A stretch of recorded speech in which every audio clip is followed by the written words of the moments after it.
Imagine waking before the noise of the world when the air is thin and honest. In that quiet, you decide who you'll be today. Not the market, not the news, not the whims of your moods.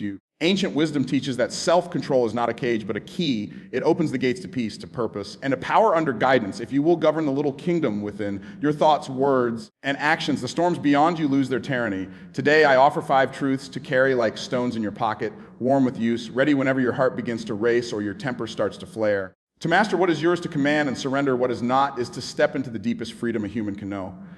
Think about the strain most people carry every single day.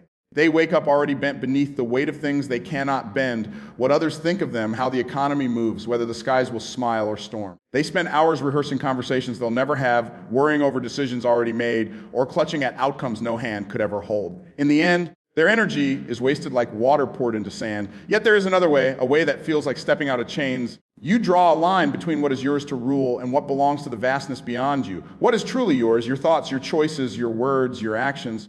These are the coins you've been entrusted with, the tools placed in your hands. They may seem small, but they shape destiny. When you speak, when you decide, when you move, you carve a path.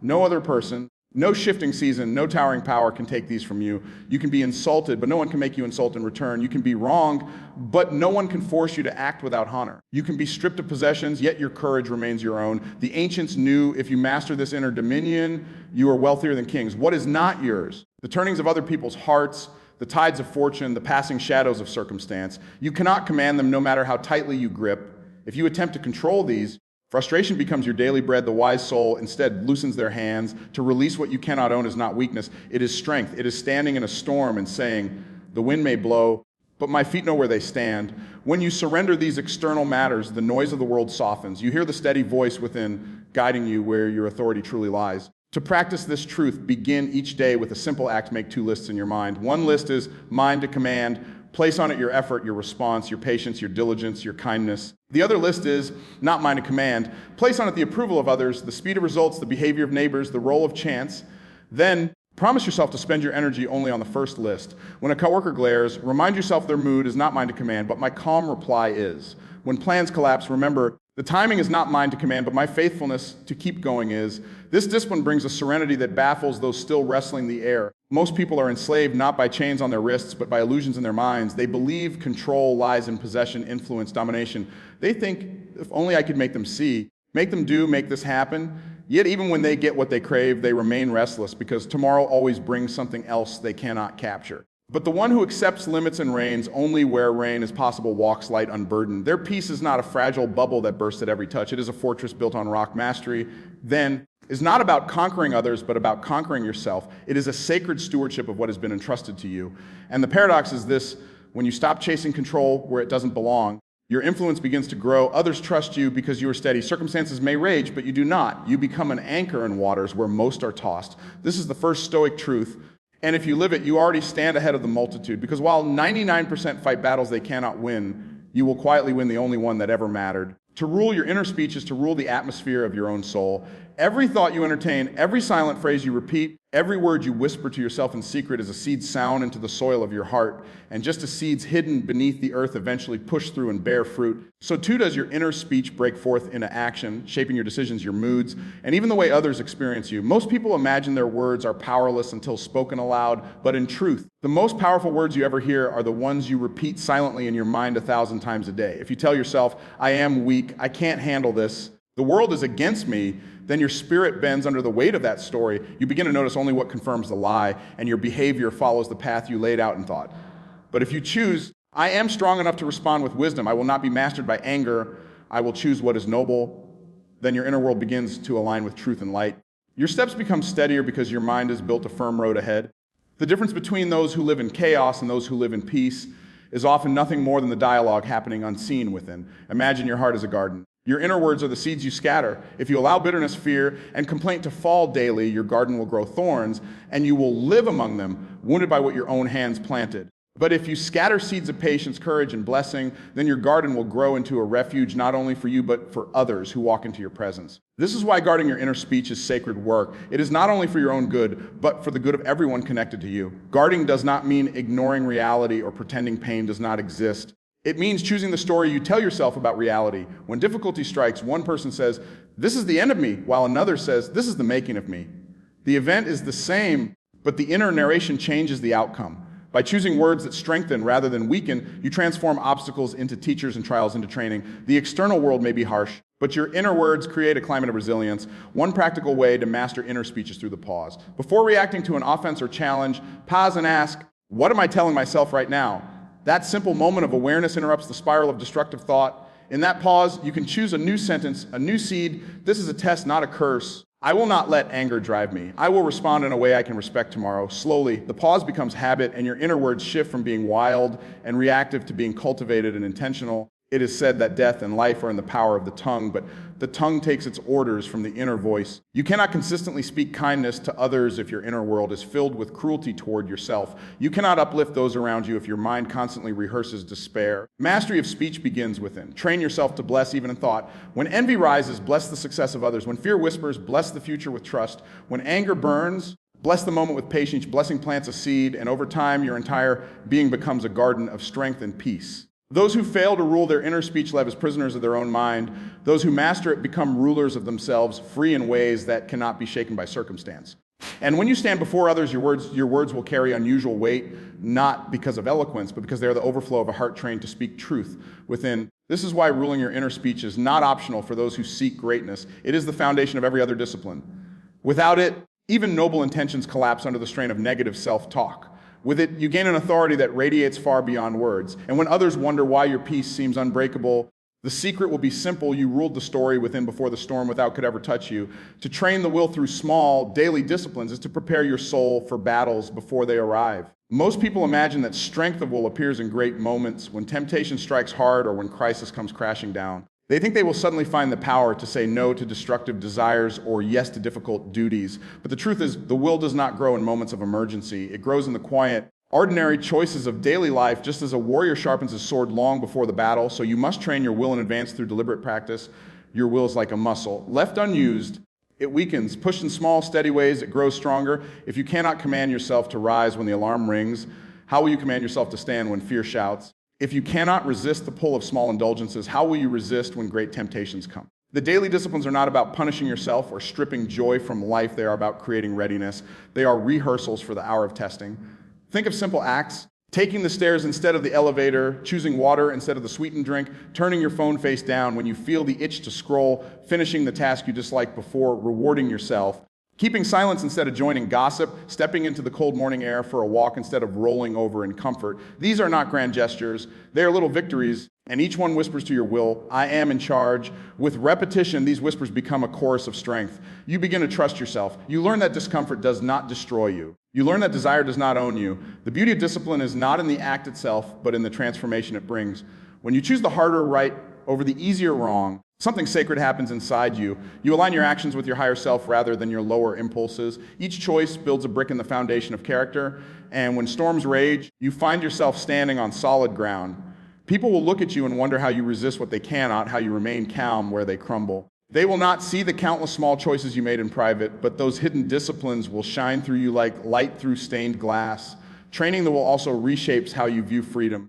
Many think freedom means doing whatever you feel, but this is slavery to feeling because emotions and cravings are fleeting and fickle. True freedom comes when you can feel the pull of appetite and still choose virtue, when you can feel the sting of anger and still choose peace, when you can feel the drag of laziness and still rise to act. Discipline is the road to this freedom, and though narrow at first, it widens into joy. Begin with one discipline, not 20. Choose something small and repeatable. Keep it daily. Do it with intention. Over time, add more. The point is not perfection, but training. Even when you stumble, the act of returning to discipline strengthens you. Just as a tree grows deeper roots with each storm it survives, you will grow sturdier each time you return after failure. In fact, the returning may strengthen you more than the unbroken streak, because it proves your will can rise even when bruised. When the hour of testing comes, you will discover that your will is no longer soft clay, but tempered steel. You will say no when others surrender, yes when others falter. And it will not feel impossible because you have been rehearsing all along. This is the secret of those who seem unshakable. Their strength is not born in crisis, but forged in daily, hidden choices. So train your will each day with small disciplines. And when life demands great courage, you will find it already living in you. To keep mortality in view is not to darken life, but to brighten it. Most people live as if time is endless, as if tomorrow is a guarantee handed to them like the sunrise. They waste hours on trivial arguments, cling to petty grudges, and chase after comforts that slip away like smoke. They live as if their days are coins without number, carelessly spending them without thought. But wisdom whispers differently. Your life is a vapor, a mist that appears for a little while and then vanishes.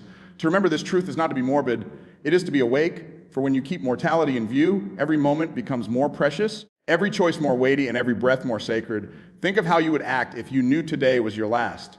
Would you spend it scrolling endlessly through distractions? Would you waste it in bitterness, rehearsing offenses from the past? Would you remain silent when love could be spoken? Or would you act differently, speaking kindness, mending broken ties? Pouring your energy into what truly matters. The reality is, you never know which day is your last. To live as if you do is to rise above the illusion of permanence and step into clarity. When you remember death, your priorities reorder themselves. Petty insults no longer feel worth your energy. Material possessions lose their grip because you realize you cannot carry them beyond the grave. Suddenly, relationships shine brighter than riches. Character outweighs comfort, and service towers above selfish ambition. Mortality strips away the false layers of importance we place on fleeting things, leaving only what endures. It is like fire refining gold. The unnecessary burns away, the pure remains. This awareness of life's brevity also instills urgency. Not the panic-driven urgency of rushing without purpose, but the focused urgency of using time well. You begin to ask, what can I do today that my future self will thank me for? What can I say that will bless those I love? What work will still bear fruit after I am gone? Such questions anchor you to a higher vision. You realize that every day is both a gift and a responsibility. It is not yours to squander, but yours to steward. Mortality also humbles the proud. When you remember that kings and beggars alike end in the dust, arrogance loses its appeal. The titles, achievements, and applause that people strive for seem hollow in the light of the grave. But this is not a despairing thought, it is liberating.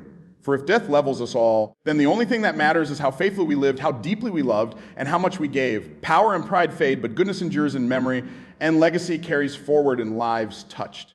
Keeping mortality in view does not mean dwelling in fear. It means choosing to live more fully now. It means reconciling quickly, forgiving generously, and loving openly, because time is too short to do otherwise. It means pursuing your calling with diligence, because delay is dangerous. It means lifting your eyes above the trivial, because only a few things truly matter. When you walk with this awareness, you find peace, not because you have more time, because you use the time you have wisely. And reflect on your day as though it were the final page of your story. Ask yourself, if this were the last chapter others would read about me, what would they learn I valued? What would they see I lived for? Such reflection sharpens your tomorrow. It keeps your life aligned with what matters most. And when the final day does come, as it surely will, you will not meet it with terror, but with readiness. For you will know you lived with mortality in view, and in doing so, you lived with clarity, purpose, and courage. To live by virtue and service, not by impulses, to build your life on rock rather than sand. Most people are ruled by their appetites. Whatever they feel in the moment becomes their master. If anger rises, they lash out. If desire stirs, they indulge. If fear whispers, they retreat. They believe this is freedom, but in truth it is slavery to impulse. True mastery begins when you decide that your choices will not be dictated by fleeting urges, but by timeless virtues. And when those virtues are directed outward in service to others, your life becomes not only steady, but also meaningful. Virtue is the compass of the soul. It is the set of principles that remain unmoved when emotions swirl and circumstances shift. Courage, humility, honesty, patience, faithfulness, these are not moods, but commitments. To live by virtue is to decide in advance the kind of person you will be, regardless of how you feel in the moment. For example, honesty means telling the truth even when lying would be easier. Patience means holding peace even when irritation seems justified. Courage means acting rightly even when fear presses heavy.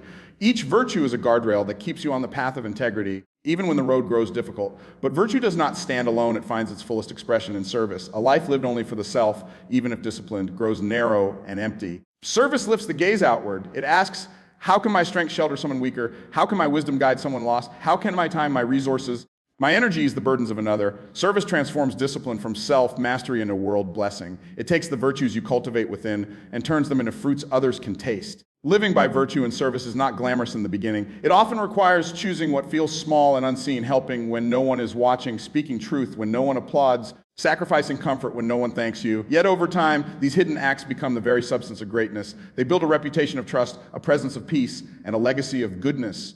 People come to know that when you speak, your word is solid, and when you act, your motives are pure. This kind of consistency is rare in a world swayed by impulse, and it gives your life weight, impulse. On the other hand, as a tyrant dressed as a friend, it promises quick satisfaction but delivers regret. It says, give in now, think later, but the later always comes, and it demands payment. Every time you let impulse win, your will weakens, your clarity dims, and your peace erodes. Virtue strengthens what impulse corrodes. Service heals what selfishness wounds. The contrast is stark. Impulse builds a life that collapses under pressure, while virtue and service build a life that endures. This means training yourself to pause before acting.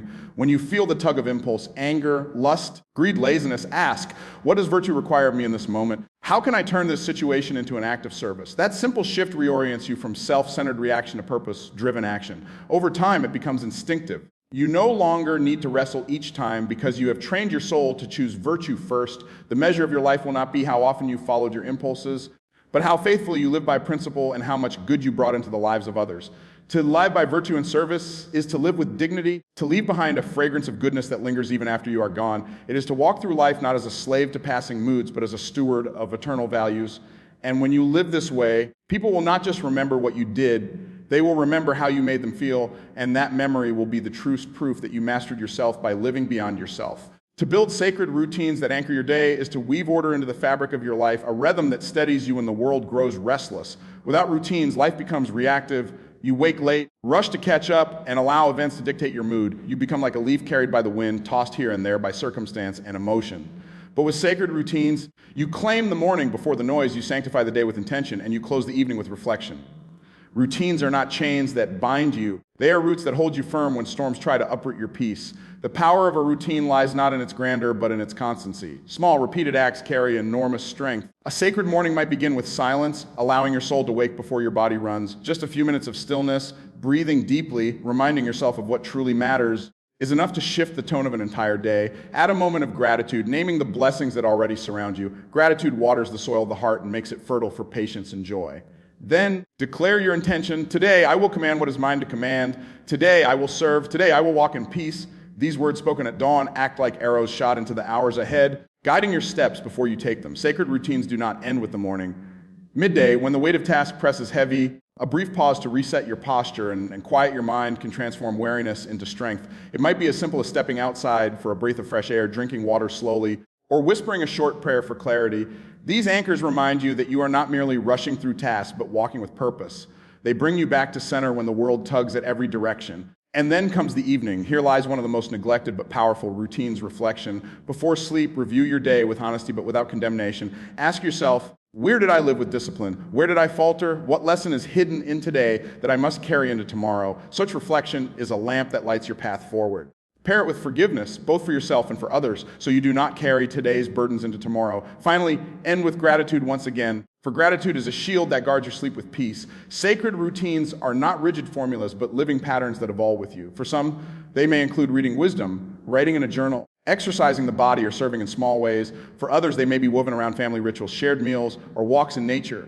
The form is less important than the faithfulness. What matters is that these routines anchor you in values, not moods, so that even on chaotic days, you remain rooted. Without these anchors, life drifts. Days blur and weeks pass with little growth. But when you build sacred routines, each day becomes intentional, each hour purposeful. Over time, these repeated acts shape your character more deeply than sporadic bursts of passion ever could. Just as water shapes stone by steady dripping, your routines carve virtue into the core of who you are. The world admires brilliance, spontaneity, and sudden greatness. But true mastery belongs to those who quietly, faithfully repeat their sacred rhythms day after day. They rise with intention, they walk with steadiness, and they rest with peace. And though their lives may appear ordinary from the outside, within they carry an extraordinary strength, for their roots reach deep. Build such routines, and you will discover that while others are tossed by every wave, you are anchored in stillness, unmoved, unshaken, and ready for whatever comes. The heart of this entire message is simple yet profound. Self-mastery is the rarest and most powerful form of strength. While the world races after control of circumstances, people, and outcomes, the one who learns to govern himself walks in a freedom no storm can shake. By mastering what is yours to command, blessing with your inner speech, training your will through daily discipline, keeping mortality in view, living by virtue and service, and anchoring yourself in sacred routines, you rise above the common patterns that enslave most souls. This is not about pride or superiority. It is about stewardship, about becoming the kind of person who can carry peace into chaos, light into darkness, and strength into weakness. If you live these truths, your life will become more than survival. It will become a testimony. You will stand steady where others stumble, and you will not only control yourself better than 99% of people, you will inspire them to rise higher. The world does not need more people ruled by impulse and fear. It needs more lives rooted in discipline, guided by virtue, and poured out in service. Become that person, and your life will echo far beyond your years.